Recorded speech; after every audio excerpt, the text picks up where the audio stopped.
technical term. But to clarify further what I mean by the transition, let me consider a case in which it takes a political form, thus introducing the topic of revolutionary justice. And let me look at just one case, the sequence of emotions in Martin Luther King Jr.'s famous "I Have a Dream" speech.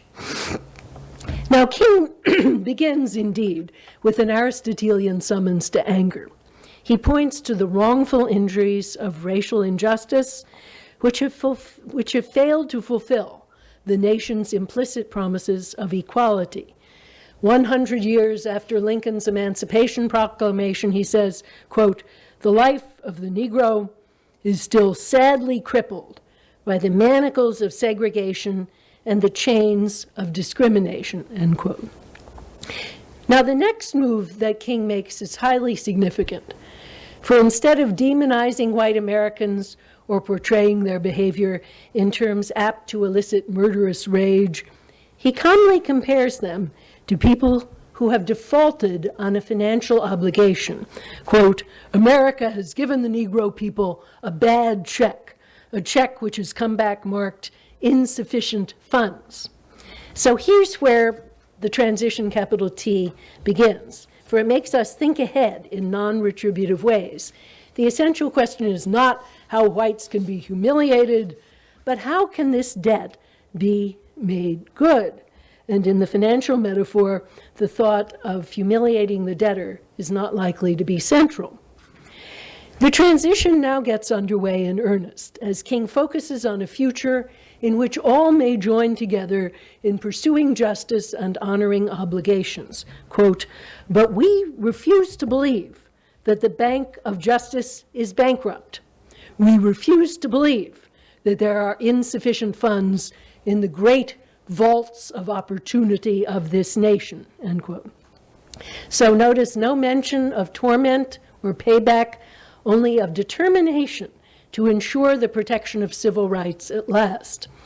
King reminds the audience that the moment is urgent and that there's a danger of rage spilling over, but he repudiates that behavior in advance. Quote, "In the process of gaining our rightful place, we must not be guilty of wrongful deeds. Let us not seek to satisfy our thirst for freedom by drinking from the cup of bitterness and hatred. Again and again, we must rise to the majestic heights of meeting physical force with soul force," which of course is a Gandhi term. Right. So the payback is reconceived as a vindication of civil rights, a process that unites black and white in a quest for freedom and justice. Everyone benefits.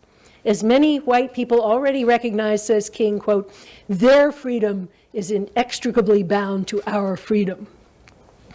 King then repudiates a despair that could lead either to violence or to the abandonment of effort. And it's at this point that the most famous section of the speech, which American children hear on that holiday every year, the "I Have a Dream" part, takes flight. And of course, this dream is not one of torment or payback. It's not the book of Revelation. It's Isaiah, right? It's a dream of equality, liberty, and brotherhood. In pointed terms, King invites the African American members of his audience to imagine brotherhood even with their quintessential tormentors. "I have a dream that one day on the red hills of Georgia, the sons of former slaves and the sons of former slave owners will be able to sit down together at the table of brotherhood. I have a dream that one day even the state of Mississippi, a state sweltering with the heat of injustice, sweltering with the heat of oppression, will be transformed into an oasis of freedom and justice. I have a dream that one day down in Alabama, with its vicious racists, with its governor having his lips dripping with the words interposition and nullification, one day, right there in Alabama, little black boys and black girls will be able to join hands with little white boys and white girls as sisters and brothers. So there's anger in this speech at the very beginning, and the anger summons up a vision of rectification, which might naturally take initially a retributive form, but King gets busy right away reshaping retributivism into work and hope. For how, sanely and really, could injustice be made good by retributive payback? The oppressor's pain and lowering do not make the afflicted free.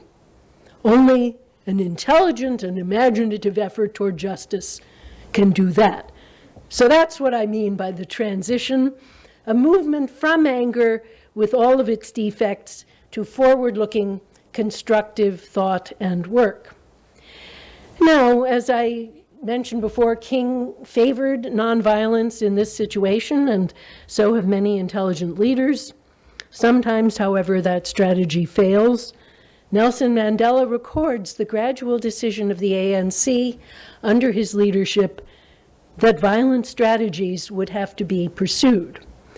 But while urging the ANC members to wake up to anger's call, and even sense it as a motivating force, perhaps, and I'll come back to that, while authorizing certain sorts of guerrilla tactics, he never failed to point to the transition, pointing people toward a future of cooperation rather than payback. So we'll see that later on.